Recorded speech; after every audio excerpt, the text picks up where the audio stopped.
সালাম, ওনাকে বলে দেওয়া হয়েছিল তুমি পৃথিবীতে বাঁচবে 1000 বছর। সাইয়েদনা আদমের সামনে অনেকগুলো রুহু রাখা হলো। সাইয়েদনা আদম বললেন এরা কারা?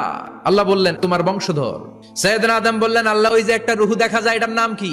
এটা তোমার ছেলে দাউদ, সে দুনিয়াতে নবী হয়ে আসবে। সাইয়েদনা আদম বললেন মাবুদ আমার ছেলে দাউদের কত বছর হায়াত আপনি দিয়েছেন? আল্লাহ বললেন মাত্র 40 বছর। সাইয়েদনা আদম বললেন মাবুদ এত ফুটফুটে সুন্দর আমার ছেলে দাউদ মাত্র 40 বছর দিলেন কেন? আল্লাহ আপনি বাড়ায়া দেন, আল্লাহকে বাড়ানো যাবে না, লেখা হয়ে গেছে। সাইয়েদনা আদম বললেন আমার 1000 বছর থেকে 60 বছর আমি আমার ছেলেরে দিয়ে দিলাম।